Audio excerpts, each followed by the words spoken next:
And thank you for staying with us. You just finished watching Governor Henry McMaster with his very latest response to the state's response to the coronavirus. And one thing that he started out with was targeting young people. He said that in an effort to keep young people informed, he really wants them to follow these CDC recommendations because they're seeing a spike in the number of young people that are increasingly getting the disease. Specifically, 414% increase in students and young people, the age of 21 to 30 age group, that are now getting the virus. We're also seeing children ages 11 to 20, 966 new cases of the virus. He says until those numbers go down, he will not even consider reopening venues like theaters, concerts, auditoriums, and sports venues. He says to young people, this is, quote, a deadly and dangerous disease. Please follow the rules and wear your masks. Yeah, and Rochelle, really the only thing official that came out of today's news conference was that he issued another state of emergency, and most of his message in the beginning of this news conference was directed at young people, saying that young people can have this disease and not know it, and then spread it to people who are more at risk, and that we've got to follow the rules. He said, wear your mask, wear your mask, wear your mask. But those rules that he talks about, those aren't requirements, those aren't mandates. He made it very clear once again today that he will not create a statewide mandate to wear masks, and that he will not go back on some of the restrictions that they've lifted, like we're seeing in other states across the nation that are cracking down on restaurant capacity or closing bars altogether. He made it very clear that he will not do that. And talking about the mask ordinances and the potential for a statewide mandate that he said he won't do, he says it's impractical to have a mandate to require everyone to wear a mask, that to have a mandate but not be able to enforce it is giving a false sense of security.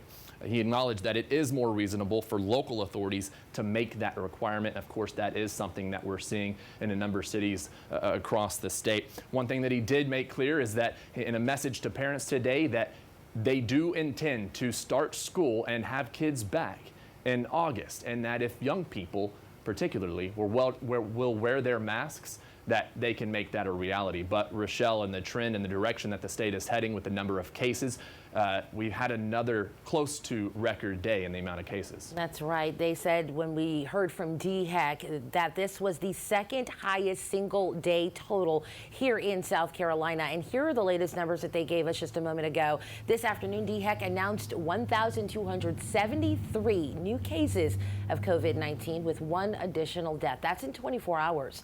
Today's new number brings the state's total to more than 30,000 cases, specifically 30,263 cases in South Carolina, with 694 deaths. And we're also seeing 900 people that have been confirmed to have or are waiting for results that are thought to have COVID-19. 900 people hospitalized at this point. Now, as we talk about masks, today is the start of Columbia's mask ordinance. As of 6 o'clock this morning, the city of Columbia is requiring everyone to wear a mask in public places. The maximum fine for not doing so is $25. It can be more for restaurants or businesses not following. The exceptions of the ordinance, we have a complete list of that on our website. Now, the other states that have mask ordinances are Greenville, Clemson, Charleston, and Isle of Palms. Columbia Mayor Steve Benjamin released a statement today in response to that ordinance going into effect. He writes, in part, "It's time we all come together to finally overcome this pandemic. There is a very clear and very defined purpose ahead of us all. Do the right thing for our community by wearing a mask when in public." And confirmed COVID-19 cases in the United States have hit a record high for the second straight day, with nearly 40,000 recorded in just 24 hours. Yeah, now some states are reinstating strict measures to help stop that spread. ABC's Rena Roy has the very latest. Texas is one of America's hotspots, and today the governor who resisted a stay-at-home order early on is shutting down bars again and reducing restaurant capacity to 50% after more than 17,000 new cases in the last 3 days. We find ourselves careening toward a catastrophic and unsustainable situation. Our current hospitalization rate is on pace to overwhelm the hospital in the near future. New Mexico and Arizona also pausing reopening plans. At least 29 states seeing a rising number of cases, 15 setting daily records. Florida suspending drinking at bars with nearly 9,000 new cases reported since yesterday. The positivity rate up from roughly 9% to 13% in just 24 hours. Probably the most significant change we've seen is a radical change in the median age of people who are testing positive. Now it consistently is 33, 34, 35. New data from the CDC shows while deaths are low in young people, cases are high. A tragedy in Tennessee this week. This 1-year-old girl dying from COVID-19 complications just a day after checking into the hospital with no underlying conditions. The CDC warning many people could be unknowingly spreading the virus. Our best estimate right now is that for every case that was reported, there actually were 10 other infections. Some intensive care units reaching capacity. 82% of Alabama ICU beds are full, according to a FEMA update obtained by ABC News. Still, some are eager for normalcy, fighting against mask wearing. Are you going to allow the government to tell you you have to wear a mask? And despite earlier restrictions, United Airlines is now booking flights at capacity. American doing the same July 1st. And some areas are pushing forward with reopening. New York City is on track for Phase 3 on July 6th, which includes indoor dining at 50% capacity. Rena Roy, ABC News, New York. All right, let's get a check of your forecast. Chief Meteorologist John Farley standing by with a look at how things are shaping up outside. John? Yeah, it's another pleasant evening. We have a little haze in the sky. You may have noticed that, by the way. That haze, believe it or not, is from dust from the Sahara Desert. So if you look up in the sky and you look at, the sun doesn't look as bright as it normally does, that's because there's dust that has made it all the way across the Atlantic Ocean, circulated around the Gulf of Mexico, and then made its way even here into South Carolina. So that's what you're seeing out there right now. By the way, people get a little nervous about, could this be dangerous to my health?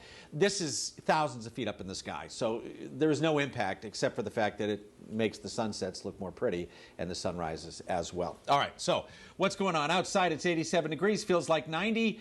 Yeah, a couple of showers making their way in from the west here. These will blow on through, won't last too long, and then that'll take care of it. You'll see that that's it for us out there this evening. Now, what's going on into the forecast? Here you can see temperatures in the 80s and then 70s. And tomorrow, beautiful day, about mid-90s, a little hot. The rest of the weekend forecast in just a bit. The state's top attorney says the state law protecting historic monuments from being torn down or altered without a legislative vote is constitutional. However, Attorney General Alan Wilson also says the Additional Heritage Act requirement of a 2/3 vote rather than a majority would probably be struck down by a judge if someone challenged it in court. In the wake of George Floyd's death and the protests that followed, many have called for the removal of Confederate monuments and monuments to former state leaders who were also white supremacists. A man involved in an officer-involved shooting in August of 2019 is now suing the Columbia Police Department, the City of Columbia, and the officer involved in that incident. According to an attorney for Sir Brandon Leggett, on August 24th, Leggett had just gotten off of work from Food Lion on Broad River Road when an officer pulled him over in the parking lot. Now, during the stop, attorneys argue an officer got into Leggett's car, at which time the vehicle moved about 150 feet down an embankment.